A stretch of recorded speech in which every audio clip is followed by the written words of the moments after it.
Hola, hablemos de ergonomía, pero no quiero hablarles de conceptos, normas o leyes. Quiero hablar específicamente de lo que nos atañe hoy en día y en estos tiempos de crisis, en donde de repente y sin estar preparados resultamos trabajando en la casa, acomodándonos con la pareja, con los hijos, con la familia, en donde mejor quedemos, creyendo que la casa es el mejor lugar y lamentablemente no es así. Veamos de qué se trata todo esto. Estoy casi seguro que cuando nos dijeron teletrabajo, sobre todo los que no hemos tenido esta experiencia, empezamos a trabajar muy cómodos desde la cama. Luego pasamos al sofá, a un sillón, a una silla más dura. Al final todos terminamos en el comedor. De pronto en algunos hogares, solo uno tiene el privilegio de estar en el estudio. La realidad es que si hablamos de cuarentena, estamos hablando de 40 días. Al menos 8 horas diarias vamos a trabajar. Y los que no tenemos experiencia en esto, pues ya nos hemos pasado más de esas 8 horas y a estas alturas ya empezamos a notar molestias en el cuerpo. Seguramente la más notoria ha sido en los hombros. Pues les tengo una noticia.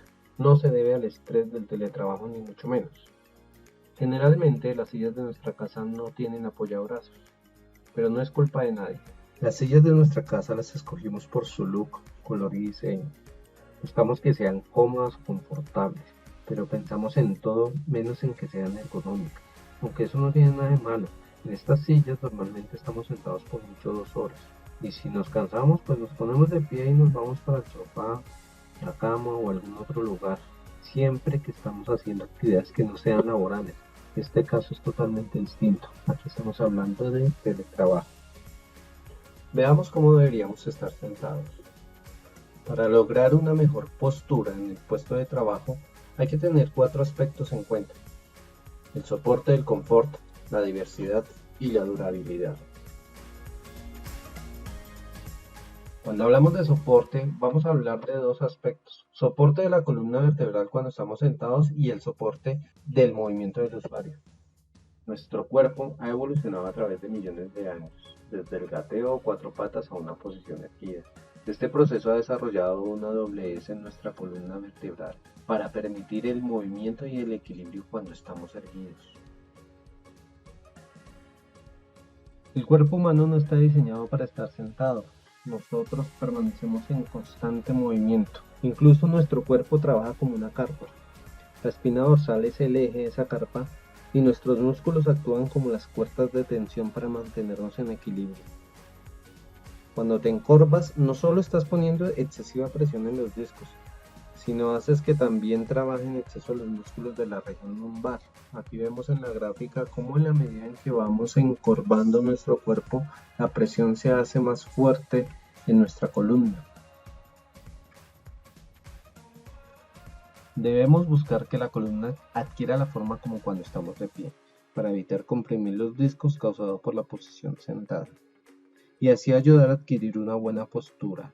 El espaldar debe incorporar un soporte lumbar o al menos una curvatura que permita que la columna adquiera su forma estando de pie.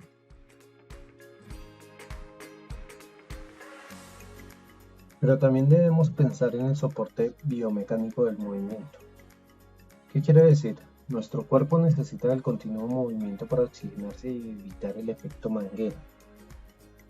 ¿A qué me refiero con el efecto manguera? Pues si pensamos que nuestro cuerpo funciona como una manguera, en cuanto nos sentamos doblamos la manguera en dos, reduciendo así la buena circulación de la sangre que nos proporciona nutrientes y oxígenos a nuestras extremidades. Esto producirá cansancio.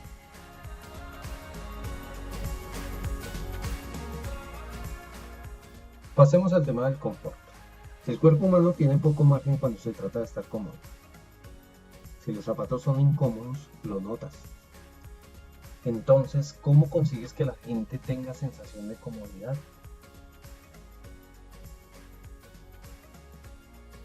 El problema es que tenemos diferentes anatomías. Las mujeres tienen caderas más anchas que los hombres, por supuesto, biológicamente para llevar sus niños. Los hombres tienen espaldas más anchas como legados del pasado, donde su principal actividad era la caza. Entonces, cuando nos sentamos, los hombres tendrían el 70% de su peso en la parte alta del cuerpo y las mujeres más o menos el 50%.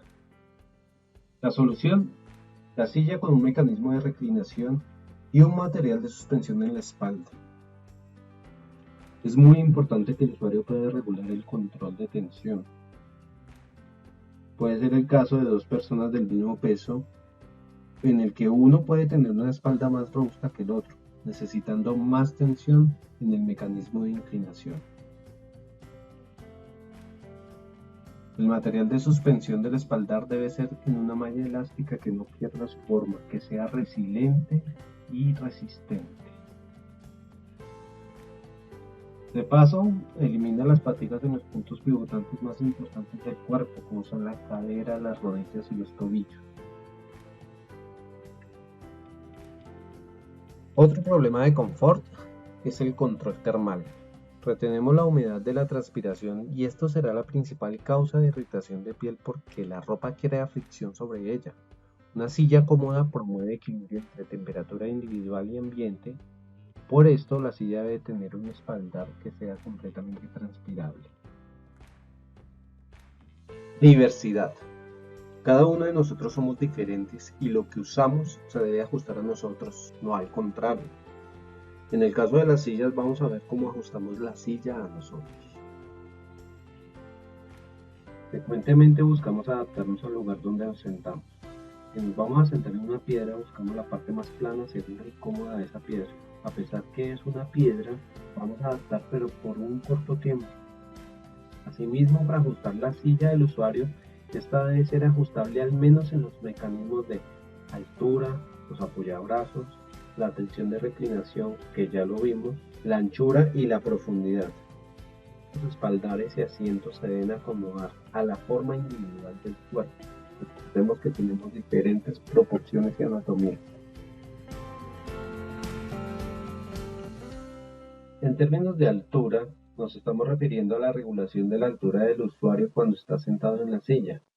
Eso se controla mediante un mecanismo de cilindro, normalmente neumático, donde los muslos deben estar paralelos al suelo, evitando exceso de presión en su parte posterior. Los pies deben reposar de forma relajada, formando un ángulo recto entre la pierna y el piso, dispuestos directamente bajo las rodillas. Los apoyabrazos se recomienda que sean ajustables. Se debe regular la altura a fin de lograr la altura exacta entre hombro y codo, formando un ángulo recto con el antebrazo y que permita un apoyo cómodo del codo con una caída relajada de ambos brazos a los lados del cuerpo. Otra opción que tienen las sillas es cambiar el ancho entre brazos.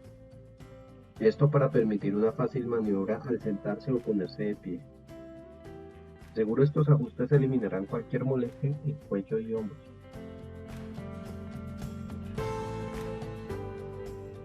Como ya lo dijimos antes, la reclinación debe ser ajustable de acuerdo al peso del usuario, ni muy blanda ni muy dura. Esta última genera fatiga en tobillos y rodillas.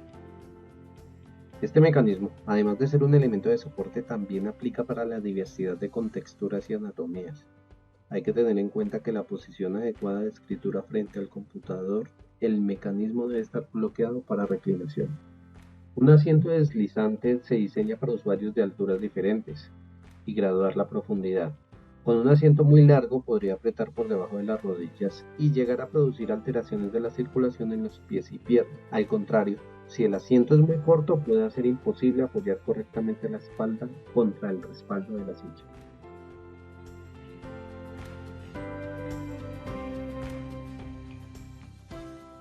Se preguntarán, ¿qué tiene que ver la duración con la ergonomía? Mucho, pues de la calidad de su silla depende la calidad de la salud en el tiempo. ¿Será que esa silla que conseguimos en los estantes de almacenes de cadena cumplen con todos los requisitos anteriormente descritos? Seguramente sí, pero ¿y la duración en el tiempo? Resulta que estas sillas tan baratas están hechas para usuarios eventuales que se sientan en un estudio no más que un par de horas al día para consultar el correo, el Face, revisar eventualmente algún documento.